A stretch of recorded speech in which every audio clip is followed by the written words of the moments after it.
Hey, ¿qué hay, chicos, chicas? Espero que estén muy bien. El día de hoy vamos a hacer el preguntas y respuestas que teníamos pendiente del Instagram. Así que si no me siguen en Instagram, síganme por allá, ya que ahí subo muchísimo contenido que les va a ayudar sobre nutrición y entrenamiento. Además, para que puedan participar en las futuras preguntas y respuestas que contestaremos seguramente por aquí. Bueno, la primera pregunta es: ¿cuánta proteína tiene que consumir una mujer si está en definición o pérdida de grasa entrenando 4 o 5 días a la semana?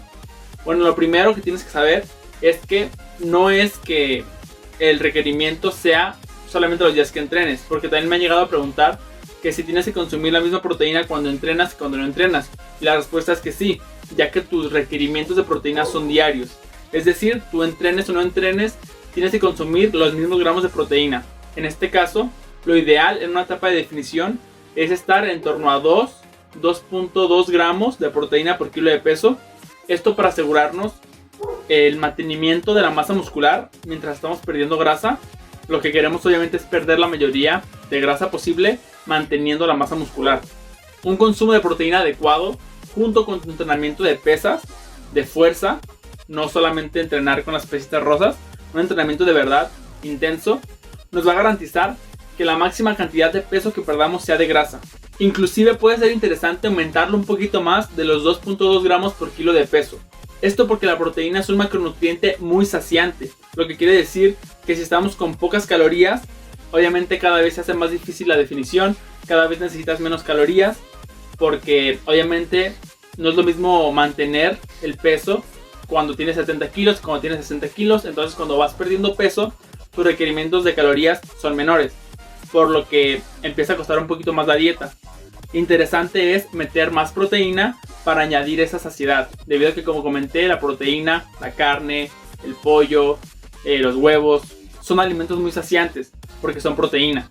Entonces realmente es interesante aumentarlo ligeramente por eso, y porque entre más definidos estemos hay más riesgo de perder masa muscular, porque al cuerpo no le gusta estar tan definido. El cuerpo va a hacer lo posible por mantener la grasa corporal, porque él no sabe que tú estás en un periodo de definición, que te quieres ver bien para la playa o simplemente quieres perder grasa. El cuerpo simplemente sabe que le estás quitando calorías, que le estás quitando energía, entonces hace todo lo posible por compensar y evitar esa pérdida de grasa. Entonces es interesante añadir algo más de proteína también, inclusive 2.5 gramos, 2.8 gramos es como que el máximo que yo recomiendo para una etapa de definición, 2.8 gramos por kilo de peso corporal. Bueno, la siguiente pregunta es: recomendaciones para planificar una reunión con amigos en tema alimentación. Esto me supongo, por ejemplo, cuando tienes una comida libre, cuando tienes una salida con amigos, cómo planificar tu día para que no afecte esa comida libre que hagas o esa reunión que tengas. Lo primero que tienes que saber es que no tienes que sentirte mal por comer un día libre, por darte un gusto con amigos, por lo que sea. Si realmente entrenas bien, si realmente cumples tu alimentación cuando tienes que cumplirla, realmente un día no va a afectar. Malo sería que en la semana simplemente hagas las cosas más o menos bien, que no lleves tu conteo calórico, que simplemente pues hagas las cosas a medias y luego el fin de semana todavía quieras darte unos gustos cuando no te los mereces, vaya. Entonces, bueno, ¿qué haría yo? Personalmente, si ya tengo un día pautado, por ejemplo, digamos que hoy es miércoles y yo sé que el viernes voy a tener una comida libre, lo que puedes ir haciendo con anticipación es días antes ahorrar algo de calorías. Es decir, por ejemplo, si tú normalmente consumes 2000 calorías, pues el jueves consumes 1700. Digamos que ya tienes 300 calorías de déficit extra, que puedes utilizar esas 300 calorías para el viernes. Simplemente las estás guardando para ese viernes darte más libertad. Si quieres desde el miércoles y el jueves acumular calorías para que el viernes tengas más libertad. A final de cuentas es simplemente guardar un poco de calorías para ese día que tenemos en específico. Obviamente la energía, las calorías, la energía no se crea ni se destruye, simplemente se transforma. Obviamente lo que tú consumas en el transcurso de la semana va sumando. Si tú ahorras algo de calorías y el viernes lo compensas de alguna manera, no va a haber ningún problema. El mismo día, el mismo viernes, lo que yo haría es priorizar proteína y vegetales durante el día. Entrenar, obviamente, si es posible, Y priorizar proteínas y vegetales para seguir guardando esas calorías, para seguir guardando esos carbohidratos y grasa sobre todo, que es lo que normalmente tiene alto una comida trampa, una comida chatarra, vaya, o simplemente alguna reunión con amigos. Priorizar proteína, porque la proteína es importante y además es un macronutriente que normalmente no está tan alto en unas comidas fuera. Y para guardar esas calorías, como digo, al final del día, el viernes, por la noche que tengas tu reunión, vas a tener calorías de reserva de días anteriores y calorías del mismo día que te hacen falta por cumplir. Entonces digamos que esa comida inclusive no te va a afectar absolutamente nada. Es posible que si estás perdiendo peso, sigas perdiendo peso porque no te vas a pasar tantísimo de calorías. Obviamente también hay que hacerlo controlado, no hay que simplemente salir y acabarnos el mundo a comida. Es decir, o sea, no vas a comerte una pizza entera, 2 litros de refresco, tu postre, un pastel. O sea, hay que también hacerlo con cabeza, hay que hacerlo inteligentemente. Te puedes dar un gusto, te puedes dar una salida con amigos, simplemente disfrutar del momento. Tampoco es bueno basarse el disfrute simplemente en comer mal. Obviamente igual ese mismo día, si puedes en un restaurante elegir alguna buena opción, esa es otra opción. Vaya, que elijas la mejor opción disponible en el menú. Pero sí es importante que si ya tienes un día en específico en el que vas a pecar o vas a comer mal, hagas estas estrategias. Si es un día que de repente te salió, bueno, pues en el transcurso del día comes bien. Haces lo último que dije. Y los días anteriores pues no pasa nada si no lo compensas. Simplemente hay que hacer lo mejor posible con lo que tenemos. Esta sería mi recomendación, lo que yo haría. Y pues el día siguiente de eso ya habrás cumplido los días anteriores. El día siguiente de eso simplemente sigue con tu alimentación normal y aprovecha las calorías que consumiste en la noche o lo que sea para entrenar fuerte. La siguiente pregunta es que si se puede reafirmar la piel haciendo ejercicio. Hay que distinguir entre lo que es piel sobrante por una pérdida de grasa y lo que sigue siendo grasa. Es decir, muchas veces pensamos que tenemos piel sobrante o que tenemos simplemente ya piel que nos falta, vaya, de pegarse, digamos. Pero realmente lo que tenemos es todavía grasa y lo que hay que hacer es seguir perdiendo grasa. Muchas veces se confunde el hecho de pensamos que ya lo que tenemos es piel y realmente no, realmente es grasa y habría que seguir perdiendo grasa. Si realmente es piel lo que tiene sobrante, es muy difícil que se pegue de nuevo. Vaya, esto pasa normalmente cuando tienes un sobrepeso muy, muy elevado o obesidad, un alto grado de obesidad, y pierdes peso muy rápido. Inclusive aunque pierdas peso progresivamente, si la piel se estiró mucho por esa obesidad, es muy difícil que se pegue por completo. Y lo que hay que hacer simplemente es acudir al cirujano. Pero hay que distinguir que realmente sea piel sobrante. Es decir, muchas veces, la mayoría de casos que vienen de un sobrepeso normal, lo que hace falta es seguir perdiendo grasa para que se pegue un poco. También hay que ver diferentes situaciones. Obviamente, no es lo mismo una persona que ya es mayor, que ya tiene una mujer con ciertos embarazos, que obviamente ya tiene piel sobrante, que eso sí es piel. Habría que valorar cada caso, pero hay que distinguir esos dos escenarios. La siguiente pregunta es que si está bien cambiar la rutina cada mes o que cada cuándo hay que cambiarlo. Aquí es muy interesante no solamente cambiar la rutina porque sí. Es decir, hay motivos por los que es interesante cambiar la rutina. Es decir, si yo quiero priorizar, por ejemplo, 1 o 2 meses alguna zona en específica, es decir, yo este mes o estos 2 meses quiero priorizar el haz clavicular, es decir, la parte alta del pectoral. Entonces yo, en vez de como primer ejercicio de torso, digamos, o de empujes, hacer un press plano, pues voy a hacer un press inclinado, ya sea con barra o con mancuernas, para priorizar esa zona en específico, no para confundir al músculo. Muchas veces dicen, es que voy a cambiar de rutina cada mes, cada 2 semanas, para confundir al músculo. El músculo no entiende de que tú le estás dando un ejercicio, le estás dando otro ejercicio. El músculo no sabe lo que tú estás haciendo de ejercicios. El músculo no se va a confundir. El músculo simplemente entiende de estímulo. El músculo entiende de lo que tú le das, el estímulo que tú le das, y reacciona ante él. Es decir, se adapta ante ese estímulo. Que sí, que hay que estimularlo de diferentes zonas para obviamente maximizar el desarrollo muscular. Pero esto no quiere decir estar cambiando la rutina cada mes. Por ejemplo, hay ejercicios básicos que prácticamente deberían estar siempre en tu rutina. Sentadilla, peso muerto, press militar para hombro, press de pecho, en todas sus variantes. Es decir, si la sentadilla es un súper ejercicio para piernas y glúteo, ¿por qué lo vas a cambiar solamente para confundir al músculo? ¿O por qué lo cambiarías simplemente porque sí? No tiene ningún sentido. Hay simplemente variantes de sentadilla que puedes utilizar también, pero lo que tienes que hacer es sacarle el máximo provecho a una rutina, a algunos ejercicios en específico. Es decir, si te planteas una nueva rutina, digamos, una semana, y luego intentas cambiar todos los ejercicios, no tiene sentido, porque para empezar necesitas un periodo de adaptación para perfeccionar esos ejercicios que estás introduciendo en tu rutina. Es decir, una persona que apenas está empezando a hacer sentadilla, posiblemente la primera semana, 2 días de entrenamiento que haga sentadilla, no va a ser una técnica perfecta. Imagínate que tú apenas estás perfeccionando tu técnica, estás realmente empezando a sacar provecho a este ejercicio en específico y al mes ya lo cambias. Cuando realmente apenas estás empezando a progresar, apenas le estás empezando a sacar provecho porque ya mejoraste tu técnica, porque ya estás empezando a ganar fuerza y ya te cambian el ejercicio nomás porque sí, para confundir al músculo, porque eso va a ser mejor.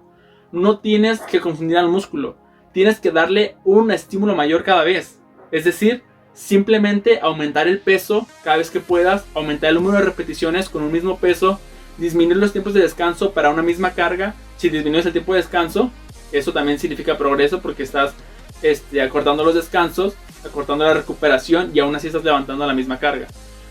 Es lo que se llama sobrecarga progresiva. Hay muchas maneras: aumentando peso, aumentando volumen, aumentando el número de repeticiones, acortando tiempos de descanso, mejorando la velocidad a la que realizas los ejercicios para una misma carga, una misma intensidad. Hay muchas maneras de darle un estímulo mayor cada vez al músculo y no es necesariamente cambiar de ejercicios. El cambiar de ejercicios, de hecho, es una forma más de programar el entrenamiento.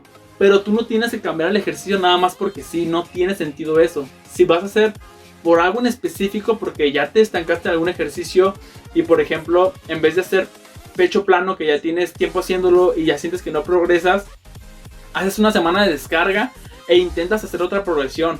Y si no está funcionando, bueno, te planteas hacer otro ejercicio, por ejemplo, alguna variante, para después que la fuerza se transfiera a ese ejercicio de nuevo.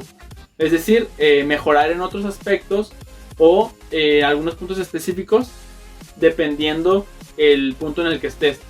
Por ejemplo, como dije, si quieres mejorar alguna parte en específico, priorizas unos ejercicios ante otros. Si quieres, por ejemplo, mejorar tus técnicas, pues priorizas unos ejercicios ante otros. Lo que sí puedes hacer es, por ejemplo, tener una base de ejercicios interesante en la que progreses en peso, en la que progreses en cargas, y después algunos ejercicios accesorios, como puede ser unas aperturas para pecho. Eso no va a hacer mucha diferencia. Es decir, mientras el patrón de movimiento sea similar de unas aperturas en máquina o unas aperturas en cable, no va a haber mucha diferencia en el estímulo que se le va a dar. Y si eso te sirve para ir al gimnasio y no aburrirte tanto haciendo lo mismo, está bien. Pero no tienes que cambiar los ejercicios básicos porque sí. Es decir, por ejemplo, si tú quieres hacer curl de bíceps con barra una semana y hacer curl de bíceps con mancuernas otra, o alguna variante para bíceps, entonces modificas esos ejercicios que son más de aislamiento, que no son tan interesantes para progresar en fuerza. Simplemente son ejercicios accesorios. Estos tal vez los puedes cambiar, los que van al final de la rutina, que no estás enfocado en una progresión de fuerza. Estos sí los pudieras modificar, digamos, para no aburrirte, para lo que sea. Pero si vas al gimnasio realmente a progresar, si vas al gimnasio y te lo tomas en serio y no vas nada más a entrenar, a ejercitarte un poco, hacer algo de actividad física, entonces no tienes que cambiar los ejercicios, tienes que progresar en los que ya haces.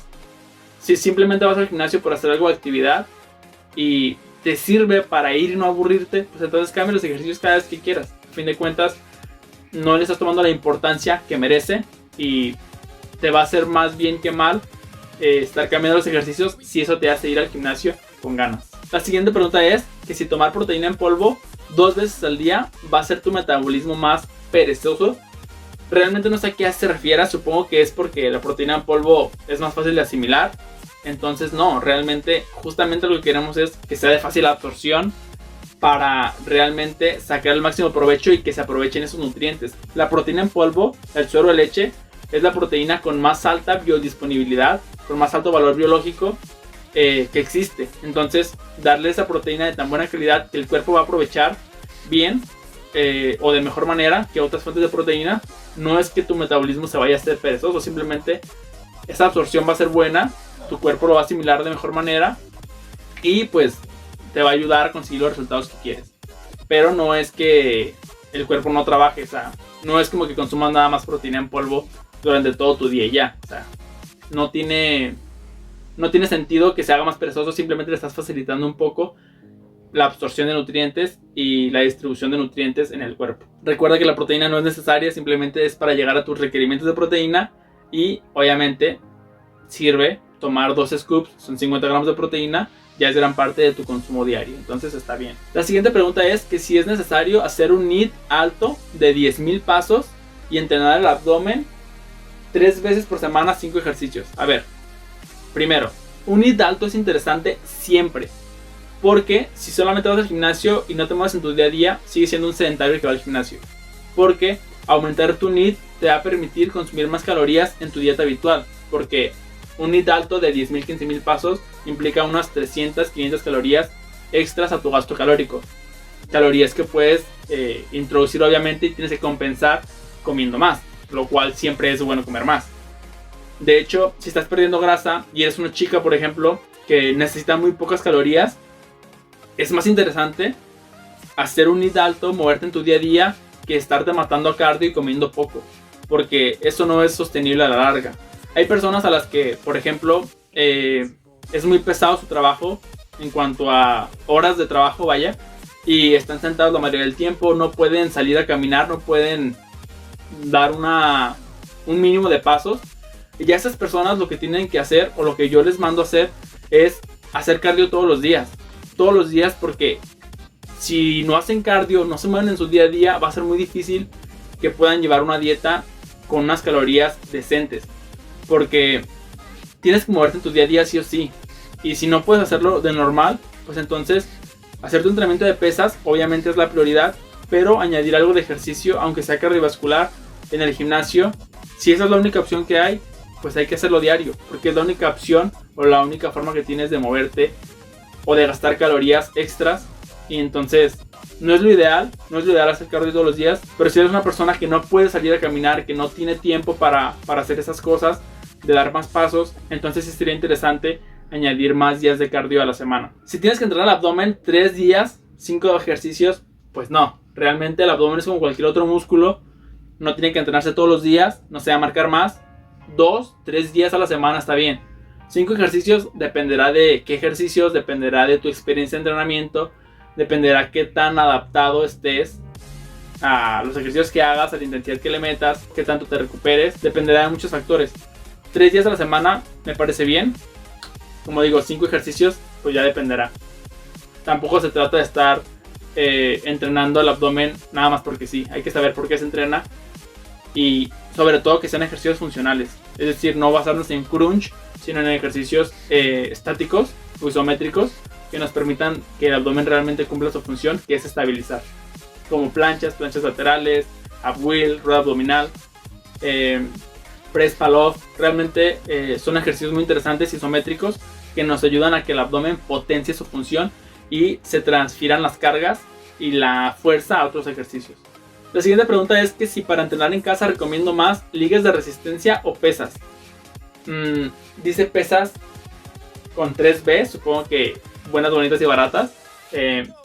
Y a ver, es muy complicado dar una recomendación así como así. Pero, por ejemplo, con ligas de resistencias, con diferentes intensidades, puedes hacer muchísimos ejercicios. Puedes prácticamente simular cualquier patrón de movimiento de un gimnasio.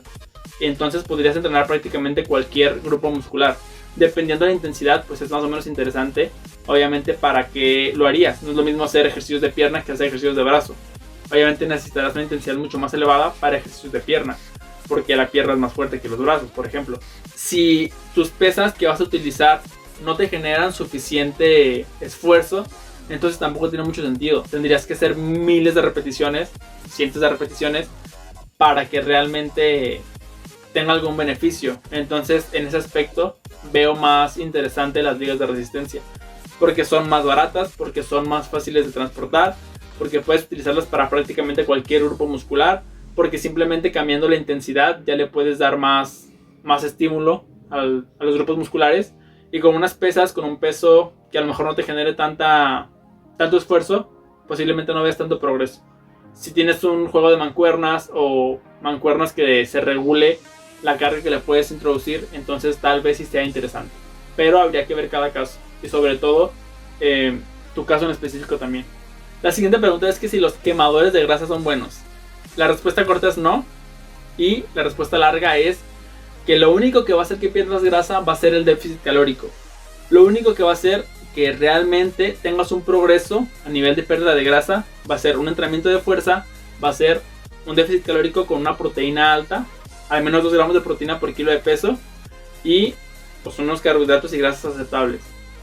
Pero los quemadores de grasa no te van a ayudar si no sabes tu conteo calórico, no te van a ayudar si no sabes cuántas calorías tienes que consumir y cuántas consumes.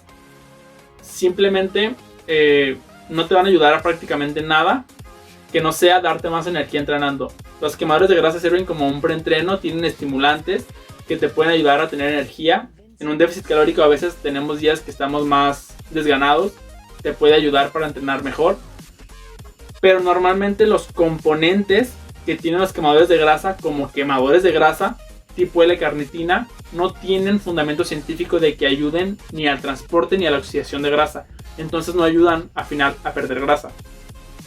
Hay otros compuestos interesantes que te pueden ayudar a regular el apetito. Inclusive hay algunos bloqueadores de carbohidratos que lo que hacen es, digamos que no asimiles cierta cantidad de carbohidratos o grasas que consumes.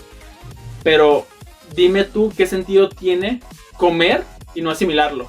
Es decir, no es mejor cambiar los patrones de alimentación de cada persona, tener una alimentación balanceada, cuidar los nutrientes que le introduces a tu cuerpo y no simplemente comer mal o comer medianamente bien y tratar de bloquear lo que estás consumiendo, tratar de impedir que no se absorba, es decir, quitarle el funcionamiento del cuerpo y que no absorba lo que estás comiendo. Eso se me hace una tontería, se me hace poco favorable a largo plazo porque no estás cambiando tus patrones de alimentación. Entonces, no. Yo no utilizaría un quemador de grasa para oxidar grasa, para perder grasa, en ningún caso. Ahórrate ese dinero y consúmelo en algún otro suplemento más interesante como proteína, creatina, o simplemente para cumplir tu alimentación y déjate de cosas, de buscar el camino fácil porque no lo hay. La siguiente pregunta relacionada al mismo tema de proteína en polvo, suplementos, es que si la albumina de huevo es buena en comparación a otras proteínas. Por ejemplo, a un hidrolizado de suero de leche. A ver, les voy a dejar una tabla por aquí para que ustedes vean el valor biológico y de PDCAAs, que es otra manera de evaluar la calidad de una proteína de diferentes fuentes. Realmente esto es de mi ebook de suplementación, que como ya saben lo tienen todos mis clientes, pero pueden ver que los primeros lugares los tiene el suero de leche, ya sea concentrado o aislado. Es el de mayor calidad.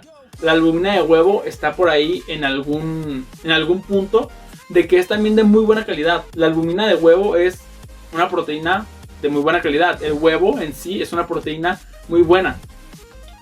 Pero ¿qué pasa? Que si vas a consumir un suplemento de proteína, pues compras el suplemento de proteína que más está estudiado, que realmente te va a dar los mejores beneficios, que más vas a aprovechar esa proteína, que tiene mayor valor biológico, y eso es el suero de leche. Yo no le veo sentido comprar otra proteína que no sea suero de leche, ni vegana, si no eres vegano, si no eres vegetariano, ni de chícharo, ni de ninguna otra. Suero de leche es el más estudiado, suero de leche es el que te va a dar los mejores resultados, suero de leche es en el que vale la pena invertir tu dinero si ya vas a comprar una proteína en polvo. Si quieres albumina de huevo en polvo, ¿para qué? Ahí tienes los huevos, ahí tienes clara de huevo, que es pura proteína. Entonces, no le veo sentido comprar albumina de huevo en polvo si puedes comprar suero de leche, y si la albúmina de huevo la puedes conseguir de los huevos enteros o de las claras de huevo. La siguiente pregunta es que si hacer un quiebre de dieta en mantenimiento por una semana es mejor que hacer refit por un día. Son cosas completamente diferentes. Hacer un refit por un día simplemente es hacer un día de retroalimentación, es decir, introducir más carbohidratos durante ciertas horas o durante un día completo para intentar revertir de cierta manera los efectos negativos de un déficit calórico, como pueden ser aumento de la hormona grelina, del hambre, disminución de la leptina, que es la hormona de la saciedad. Obviamente intentar que no se reduzca tanto tu tasa metabólica basal. Pero ¿qué pasa? Que con un refit es muy difícil que con un día que introduzcas más carbohidratos, todas esas hormonas y todos esos desajustes que se van haciendo con un déficit calórico se compensen. Es decir, realmente el refit tiene muy poco impacto que no sea a nivel psicológico y a nivel de rendimiento, porque obviamente si un día introduces más carbohidratos, tus depósitos de glucógeno están más llenos, te ves mejor, te sientes mejor, tienes más energía, entrenas mejor, pero los efectos que intentamos revertir con un día de alimentación de carbohidratos más alto no se van a revertir. Es decir, todos esos efectos que te comenté hormonales no se van a revertir con un refit. Lo que sí puedes hacer es el quiebre de dieta. Sí está estudiado que tiene más impacto en revertir esos efectos negativos. Es decir, son cosas diferentes. Un refit lo puedes hacer un día de manera semanal, cuando ya tienes un porcentaje de grasa algo bajo, pero no tiene nada que ver con un periodo de quiebre de dieta. Un quiebre de dieta yo lo haría cuando ya tienes ciertas semanas, 8 o 12 semanas, perdiendo grasa y llegas a un punto en el que ya estás, digamos, estancado, o simplemente quieres darte un respiro durante 2 semanas, 1 o 2 semanas, que sería lo ideal, al menos entre 1 y 2 semanas, para realmente revertir algo los efectos de ese déficit calórico prolongado. Porque sí está estudiado que aumentar carbohidratos y calorías, sobre todo, durante cierto tiempo, 1 o 2 semanas que dura un quiebre de dieta, va a revertir más los efectos del déficit calórico prolongado. Eso sí tiene más sentido a la hora de regular el tema hormonal y a darte un respiro de la dieta para que después vuelvas a comenzar, obviamente, con ese déficit calórico y sigas perdiendo grasa de manera eficiente. Esta es rápida. ¿Cuántos ejercicios y grupos musculares por día? A ver, si fuera algo tan fácil, si fuera algo tan sencillo como decir tantos ejercicios de este grupo muscular y con eso es lo máximo para desarrollarlo. ¿Ustedes creen que realmente hubiera entrenadores personales, que hubiera una carrera relacionada al entrenamiento, que hubiera tantos cursos, certificaciones, estudios de cómo se tiene que entrenar? O sea, no, simplemente no hay nada escrito. Tienes que hacer lo que mejor te funcione, tienes que evaluar tu caso, tienes que ver, a algunas personas les conviene más hacer un volumen más bajo, a otros más alto, dependiendo su nivel de entrenamiento, dependiendo su propio progreso, dependiendo su propia recuperación. Lo que tienes que ver es un rango lógico. Es decir, hay un post en mi perfil de Instagram en el que te doy un rango lógico y óptimo estudiado de series de volumen, series semanales para cada grupo muscular, que se ha estudiado que ciertos grupos musculares reaccionan mejor o peor a series altas o series bajas de volumen semanal. Es decir, no es lo mismo las series que tienes que hacer, por ejemplo, de cuádriceps, que las series que tienes que hacer de pectoral o de bíceps y tríceps. Hay muchísimos factores que influyen, principalmente también que cuando haces un ejercicio de empuje, además del pectoral, por ejemplo, ya estás estimulando el hombro anterior, ya estás estimulando los tríceps en este mismo ejercicio de empuje. Entonces ya no necesitarías más ejercicios o no muchos más ejercicios específicos de hombro anterior y de tríceps, por ejemplo, cuando ya haces ejercicios de pectoral. No necesitarías muchísimo más volumen. Eso también ya está dentro de ese volumen semanal que tienes que hacer, por ejemplo, para tríceps. Pero ve a mi perfil, tienes un post que es este, en el que puedes ver una tabla en el que digo los rangos lógicos óptimos de volumen mínimo que tienes que hacer y de volumen máximo. Más de eso simplemente es desgastarte más, empeorar tu recuperación y empeorar tu progreso. Menos de eso es muy posible que no sea suficiente para generar las adaptaciones necesarias para un desarrollo muscular. Entonces, muévete en el rango más bajo primero y vas progresando poco a poco, aumentando el volumen, aumentando tu intensidad, dependiendo cómo quieras ir progresando. Pero hay un rango lógico en el que podemos movernos y tienes que ir evaluando qué te funciona más a ti. La siguiente pregunta es: ¿cuánto es normal bajar de músculo por mes en déficit calórico? A ver, yo no le veo sentido a la pregunta porque no quieres perder músculo. Entre menos músculo pierdas, mejor. Pero, ¿cómo vas a evaluar cuánto músculo estás perdiendo? ¿Cómo vas a evaluar cuánto es grasa y cuánto es músculo? No hay una manera de evaluarlo 100% exacta que no sea con un DEXA, por ejemplo, que es un estudio de laboratorio que es algo caro, que realmente te mide exactamente cuánto tienes de kilos de agua, de grasa, de hueso, de músculo. Porque si realmente te basas, por ejemplo, este parámetro de cuánto es grasa y cuánto es músculo, por ejemplo, en una báscula de bioimpedancia, que lo que hace es mandar una señal eléctrica por tu cuerpo para ver qué tan bien se distribuye esa electricidad, porque obviamente la grasa es un mal conductor de electricidad y el agua es un buen conductor de electricidad. Y así es como la báscula de bioimpedancia sabe o estima cuánto es músculo, cuánto es grasa, cuánto es agua. Pero esto no es un parámetro fiable, no es un parámetro que realmente tengas que tener en cuenta, porque no es nada fiable. Sobre todo si es la báscula que simplemente es subirte a ella. La que tiene todavía agarradera pues es un poquito mejor, pero sigue sin ser un parámetro fiable.